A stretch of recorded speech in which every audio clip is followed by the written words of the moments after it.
Hello, this is Shmuel Moshe, and you are listening to the Weekly Parashahcast, the weekly Torah portion podcast where I read the weekly Torah portion and then provide my own interpretation based on what I think it all means. This week's Torah portion is Parashat Chukat, which falls on the 7th of Tammuz, 5784, July 13th, 2024.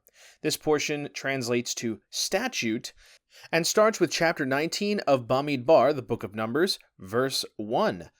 You could follow along in English via Chabad.org. Without further ado, let's go ahead and begin with the first portion. Chapter 19, verse 1 of Bamidbar.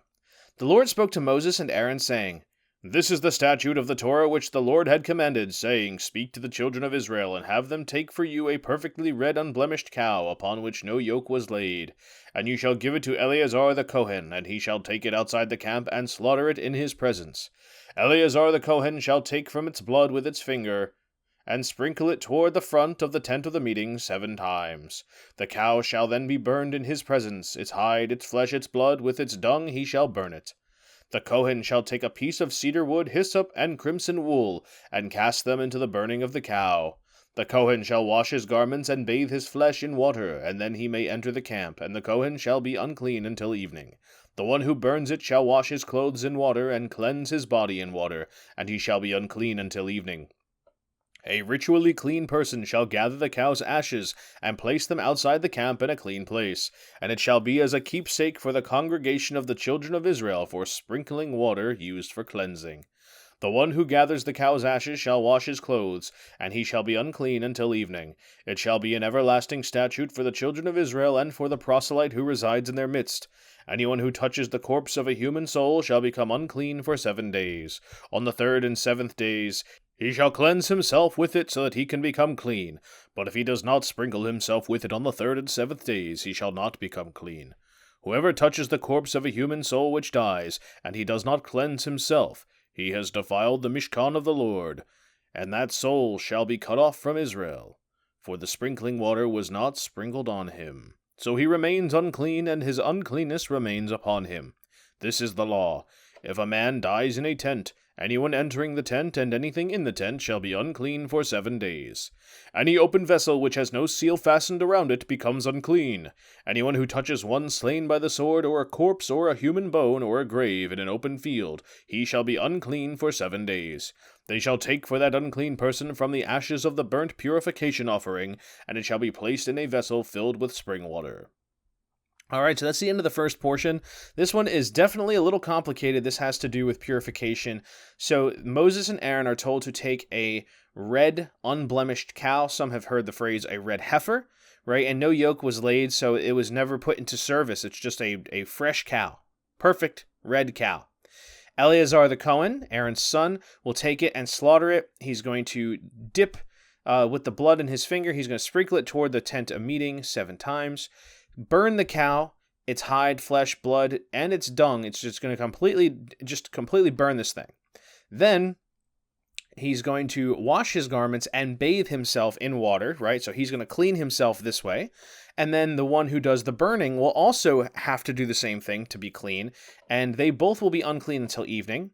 Then a third person who is ritually clean shall gather the ashes and place them outside the camp in a clean place, shall be as a keepsake for the congregation for sprinkling water used for cleansing.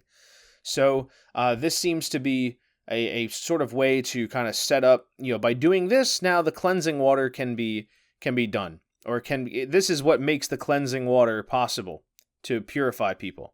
This is, of course, my own interpretation. The one who gathers the ashes will also have to wash himself and his clothes because he's now unclean until evening. Everlasting statute for Israel and for the proselyte. Anyone who touches the corpse of a human shall be unclean for 7 days, right? So this is just, even if you've got an approach to being purified, no, it's a 7-day process. A lot of the time, people will be unclean until the end of the day. In this case, it's going to be a full week of being unclean, and this also extends to, on the 3rd and 7th days, being cleansed with it, right? So that sprinkling we were just talking about, this is how he'll be cleaned, and if he doesn't do those things on the 3rd and 7th day, he shall not become clean. And then if he doesn't do this, as was just instructed, he is defiling the Mishkan of the Lord, and he shall be cut off from Israel. For the sprinkling water was not sprinkled on him, he remains unclean, so he's no longer clean, he can't be among the people. Then it also notes if a man dies in a tent, not only does anyone who enters his tent become unclean, but also anything that is inside of the tent also gets that unclean quality. Open vessels, so this is kind of like when you go to a store and you want to buy something and it says, if open, do not purchase or whatever.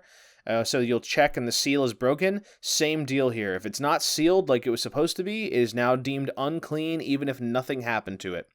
Same thing if someone's killed in battle or a corpse or whatever, or they pick up a bone out of the grave or in an open field, that person is now unclean for a week.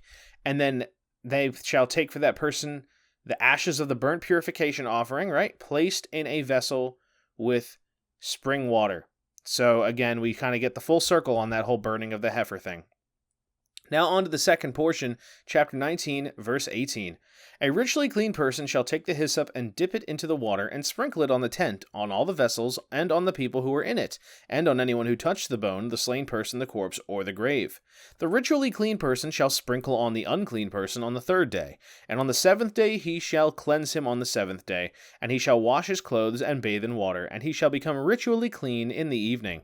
If a person becomes unclean and does not cleanse himself, that soul shall be cut off from the congregation, for he has defiled the sanctuary of the Lord.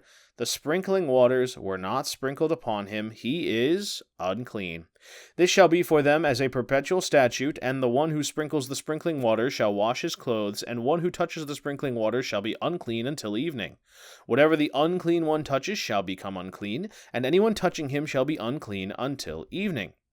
Chapter 20, verse 1, The entire congregation of the children of Israel arrived at the desert of Zin on the first month, and the people settled in Kadesh. Miriam died there and was buried there. The congregation had no water, so they assembled against Moses and Aaron. The people quarreled with Moses, and they said, If only we had died with the death of our brothers before the Lord.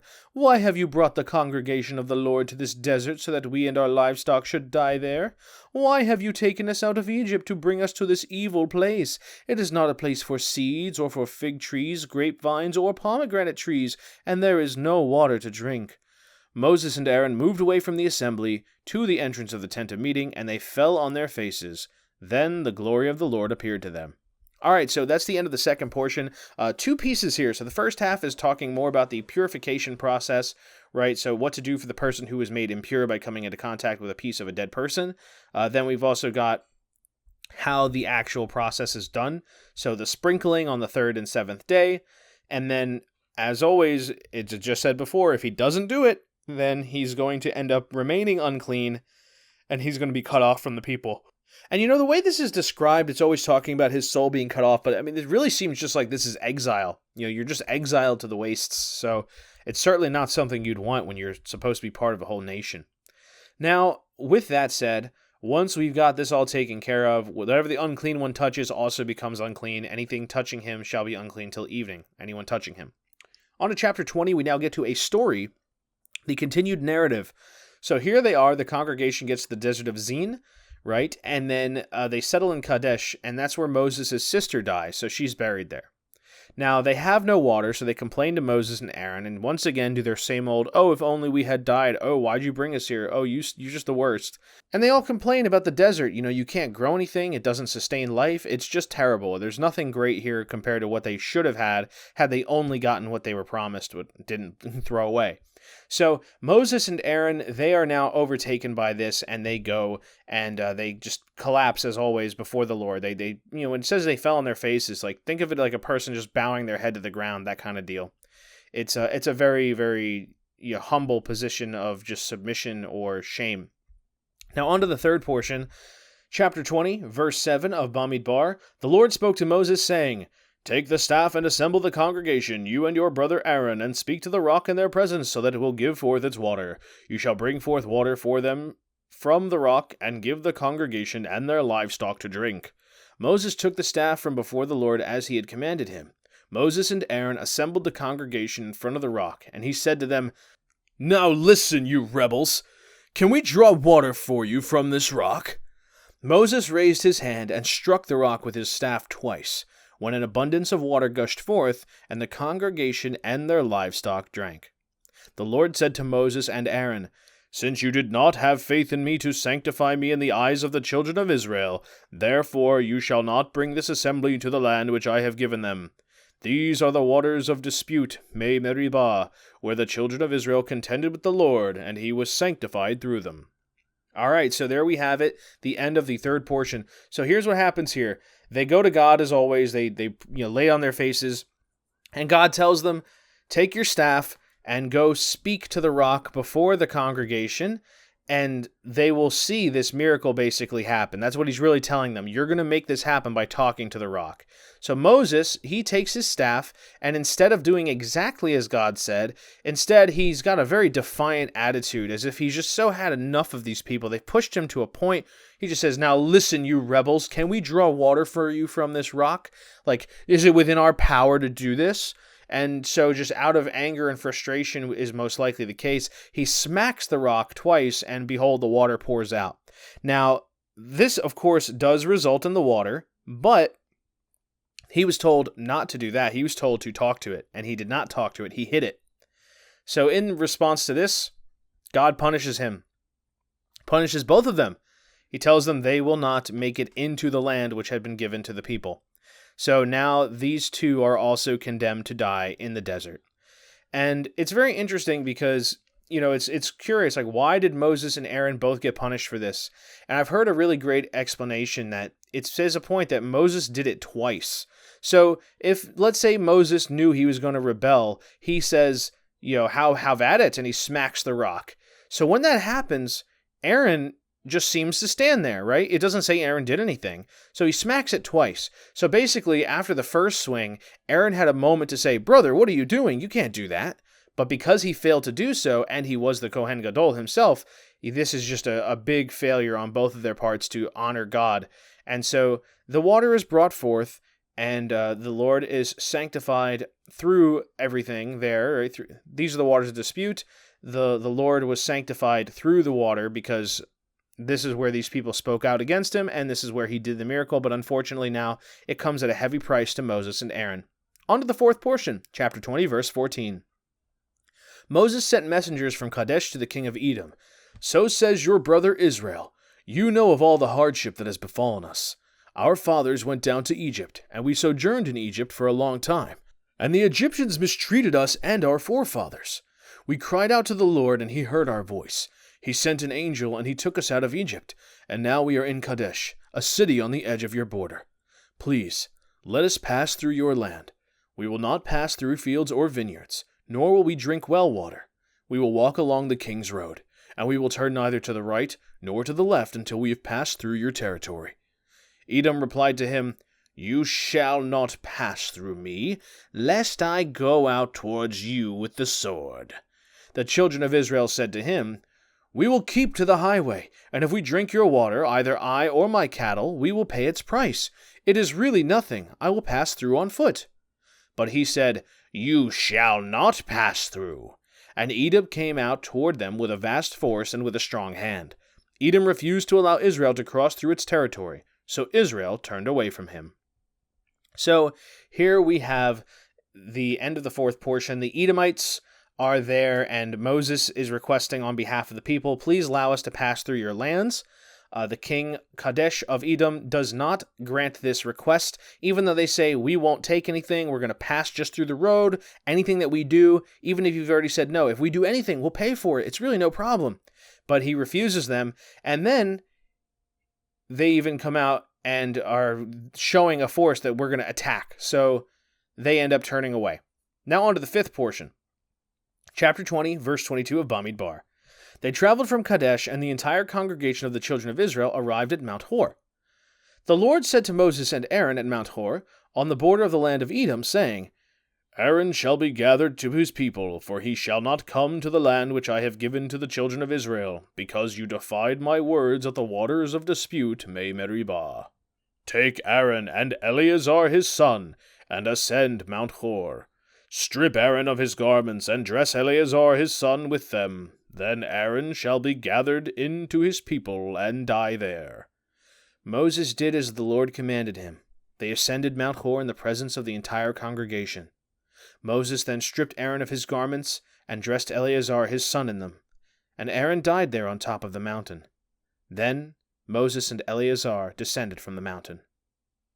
The whole congregation saw that Aaron had expired, and the entire house of Israel wept for Aaron for 30 days.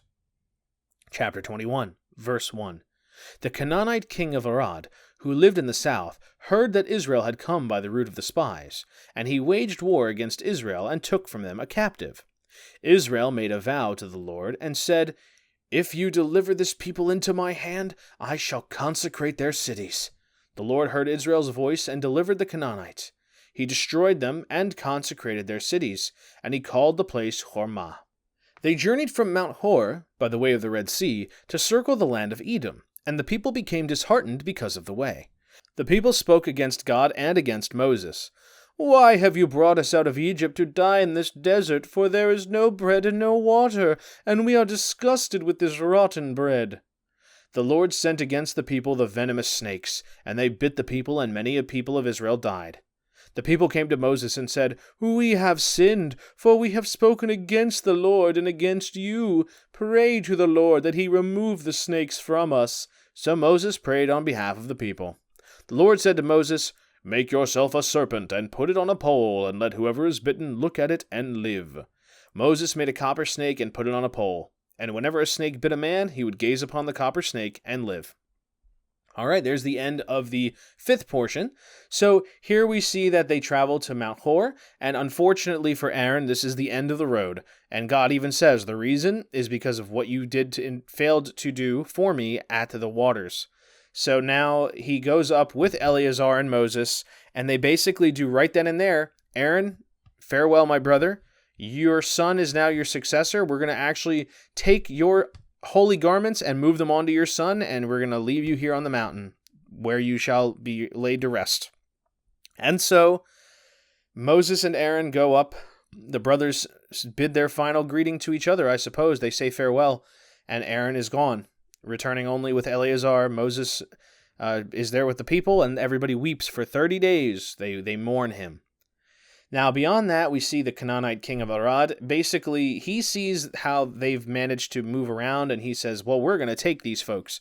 So Israel is taken captive by the king of Arad, the Canaanite king, and the people of Israel make a vow. They said, if you deliver this people into my hand, I shall consecrate their cities, right? So the congregation Israel talks as a singular person here, and I think this is kind of interesting, this phrasing. So, they deliver the Canaanites. So Israel as an entity, as a nation, is almost like one person, and the Canaanite is the other. And so they basically do exactly as told. God gives them the victory, and they consecrate the city. So in other words, instead of it being like a normal looting and pillaging situation, the cities are instead dedicated or made holy for God. Now they continue on, and once again, the same story as it ever was. "Oh, Moses, oh God, how could you have brought us here to die? You're just the worst. We're going to complain again because that always seems to work out, doesn't it?" Well, it doesn't work out. God's so mad that he just sends snakes upon them. And the snakes start killing people en masse. And then they start saying, "Oh, we're so sorry. What have we done? Oh, please forgive us." And so then Moses does his usual deal. He asks God for forgiveness on behalf of the people. And God says, go make a snake. Let them look at it. It's going to cure them. And sure enough, that's exactly what happens. So the people who manage to get bitten and look at this thing before they die are saved. Now on to the 6th portion. But before that, it is interesting that he's told to make a serpent, right? So the whole not making graven images, but in this case, this is explicitly what God's commanding. This is just like the cherubim, explicitly commanded, so it's an exception to the rule. 6th portion, chapter 21, verse 10. The children of Israel journeyed on and camped in Oboth. They journeyed from Oboth and camped in the wasteland passes in the wilderness, which faced Moab toward the rising sun. From there they journeyed, and they encamped along the stream of Zered. From there they journeyed, and they encamped on the other side of Arnon, which was in the desert, extending from the Amorite border. For Arnon was the Moabite border between Moab and the Amorites. Concerning this it is told in the account of the wars of the Lord, what he gave at the Sea of Reeds and the streams of Arnon. and the spilling of the streams that turned to settle at Ar, and lean toward the border of Moab. From there to the well, that is the well of which the Lord said to Moses, Gather the people, and I will give them water. Then Israel sang this song, Ascend, O well, sing to it. A well dug by princes, carved out by nobles of the people, through the lawgiver with their staffs, and from the desert a gift. From the gift to the streams, and from the streams to the heights, from the heights to the valley in the field of Moab, at the top of the peak that overlooks the wastelands. So there we have the end of the 6th portion. This is just more details of their journey and how they traveled. So here we see they go from Arnon into the Amorite border, or from there, right, the Moabite border between Moab and the Amorites. So this is, as it says, they did a song here. What he gave at the Sea of Reeds and the streams of Arnon, and the spilling of the streams that turned to settle at Ar, and so on, right? So the people basically, they're told, they sing praises to God who gave them their water, and they sang, Ascend, O well, sing to it, a well dug by princes, etc., etc. So this is basically a song of glorification of the Lord, and it seems like finally the people are getting their act together. Now on to the 7th portion, chapter 21, verse 21 of Bamidbar. Israel sent messengers to Sihon, the king of the Amorites, saying, Let me pass through your land. We will not turn into fields or vineyards, nor drink well water. We shall walk along the king's road until we have passed through your territory. But Sihon did not permit Israel to pass through his territory. And Sihon gathered all his people and went out to the desert toward Israel. He arrived at Jahaz and fought against Israel. Israel smote him with the sword, and took possessions of his land from Arnon to Jabbok, as far as the children of Ammon, for the border of the children of Ammon was strong. Israel took all these cities, and the Israelites dwelt in all the cities of the Amorites, in Heshbon and all its villages. For Heshbon was the city of Sihon, king of the Amorites, and he had fought against the first king of Moab, taking all his land from his possession as far as Arnon. Concerning this, those who speak in parables say, Come to Heshbon, may it be built and established as the city of Sihon. For fire went forth from Heshbon, a flame from the city of Sihon. It consumed Ar of Moab, the masters of the high places of Arnon. Woe is to you, Moab, you are lost, people of Chemosh. His sons he has given over as refugees, and his daughters into captivity to Sihon, king of the Amorites. Their kingdom is destroyed from Heshbon. It has been removed from Dibon. We laid them waste as far as Nophah, which is near Medeba. Israel settled in the land of the Amorites. Moses sent men to spy out Jazer, and they captured its villages, driving out the Amorites who lived there. Then they turned and headed north toward the Bashan. Og, the king of Bashan, came out toward them with all his people to wage war at Edrei. The Lord said to Moses, Do not fear him, for I have delivered him, his people, and his land into your hand. You shall do to him as you did to Sihon, the king of the Amorites, who dwells in Heshbon. They smote him, his sons, and all his people, until there was no survivor, and they took possession of his land. Chapter 22, verse 1, The children of Israel journeyed and encamped in the plains of Moab, across the Jordan from Jericho. All right, and that's the end of the 7th portion. So here we have a repeat of the previous situation when it comes to Sihon, the king of the Amorites. They ask, let us pass through. And just like before, this guy says no. But also like before, he attacks with his full force. But there's a difference. This time, unlike where they just simply turned around and kept walking, the Edomites, keep in mind, are related, right? So these are a relative people.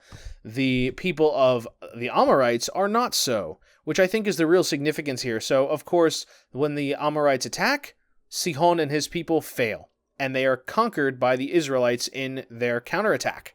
And they seize all of their cities and Heshbon, and then we see there's actually quite a bit here because previously Sihon had also defeated the king of Moab, so his land was also taken possession. So, the big fish takes the bigger, I should say, each fish, right? The small fish gets eaten by the big fish, and then the Israelites ate the even bigger fish, so he now gets all of it.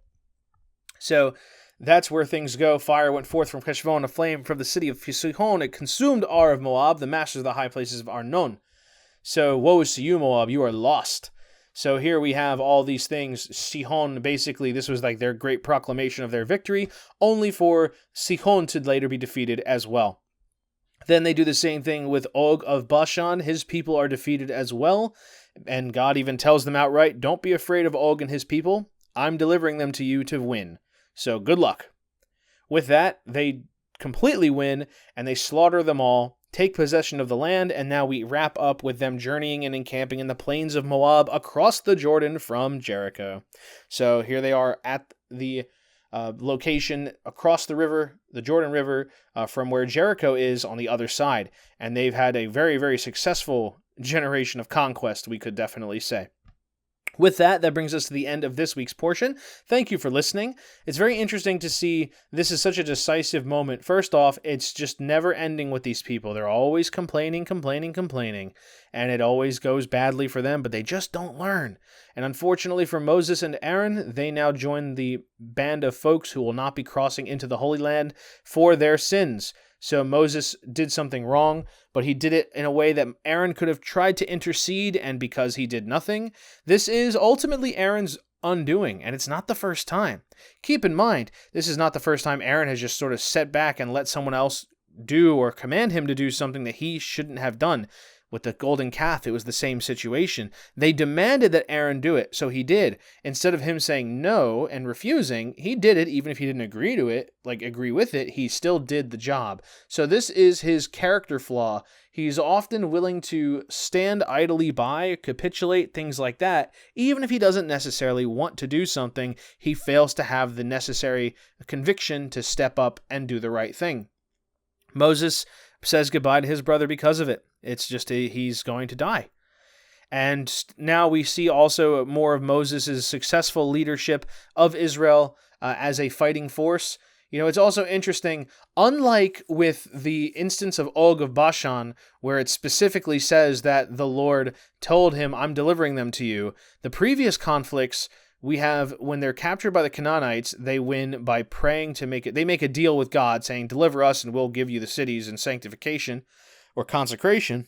But then the other ones, this is just Moses doing his own military operations, and he's very successful at it. Moses is a very successful military general, and we can see that with the success of Israel and its many tribes. As they move, they're able to successfully defeat these numerous people. But Edom is spared. Why? Because they have a common ancestor.